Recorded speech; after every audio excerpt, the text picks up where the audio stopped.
4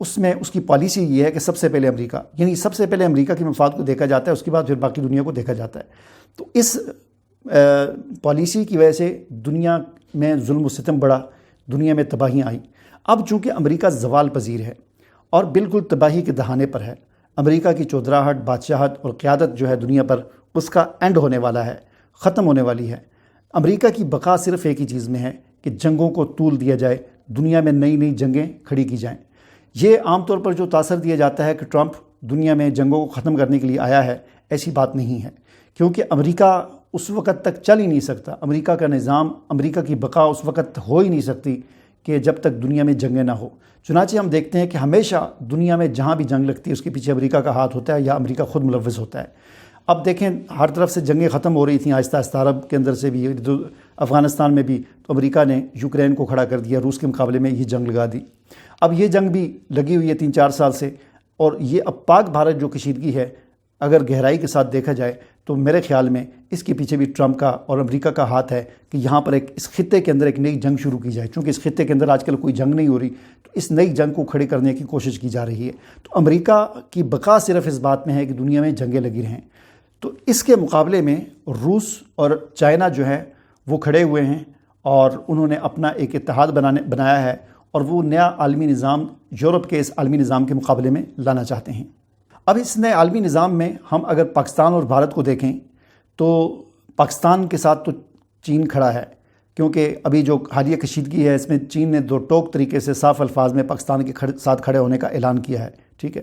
تو پاکستان تو اس نئے عالمی نظام میں نظر آ رہا ہے کہاں پر ہے، لیکن بھارت کی صورتحال جو ہے وہ ڈاماڈول ہے، وہ کہیں پر اس نظام میں نظر نہیں آ رہا، کیونکہ اگرچہ سابقہ دور میں اس کے روس کے ساتھ تعلقات تھے، لیکن اب اس طرح کے تعلقات نہیں ہیں۔ اگر تعلقات ہوتے تو اب اس پاک بھارت کشیدگی میں روس بھی کوئی نہ کوئی اعلان کرتا بھارت کے ساتھ کھڑے ہونے کا، لیکن ہمیں اس طرح کا کوئی اعلان نظر نہیں آیا۔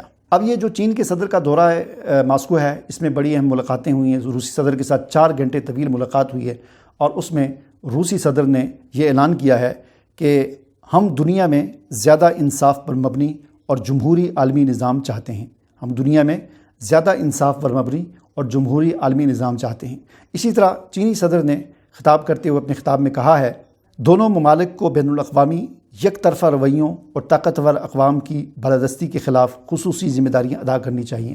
یعنی دنیا میں کچھ ایسی طاقتور طاقتیں ہیں، طاقتور قوتیں ہیں کہ جو یک طرفہ پالیسیاں چلا رہی ہیں، وہ اپنے مفادات کو دیکھتی ہیں، جس کی وجہ سے دنیا کے چھوٹے ممالک ظلم و ستم کا شکار ہیں۔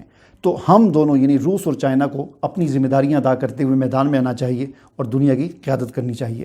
تو یہ ایک نیا عالمی نظام قائم کرنے کی کوشش کی جا رہی ہے، تو ایک ایسے وقت میں کہ جب کہ روس پر امریکہ کی طرف سے عالمی پابندیاں ہیں، روس عالمی پابندیوں کا شکار ہے، اور چین پر اس طرح کی کوئی زیادہ پابندیاں تو نہیں ہیں عالمی طور پر، لیکن چین کو اپنی تجارت کرنے، اپنے کاروبار کو آگے بڑھانے میں عالمی منڈیوں کے اندر مشکلات کا سامنا ہے، اور اس کے سامنے مشکلات کھڑی کی جا رہی ہیں۔ تو ایسے موقع پر یہ دونوں اکٹھے ہو گئے ہیں اور انہوں نے فیصلہ کیا ہے کہ ہم ایک دوسرے کو سہارا دیں گے۔ چین روس کو سہارا دے گا، روس چین کو سہارا دے گا، اور دونوں بڑے ملک ہیں، دونوں کھڑے ہوں گے، اتحاد کریں گے، اتفاق کریں گے، اور امریکہ کے جو عالمی نظام ہے جو سابقہ، اس کو گرانے کی کوشش کریں گے۔ تو یہ چینی صدر کا دورہ خطے میں بہت بڑی تبدیلی کا پیش خیمہ ہے، اور اس طویل دورے کے بعد آہستہ آہستہ اس کے اثرات اور باتیں سامنے آنا شروع ہوں گی کہ اس دورے کے کیا اثرات اس خطے پر اور پورے عالمی دنیا پر پڑتے ہیں۔ مجھے اجازت دیجیے، اللہ حافظ۔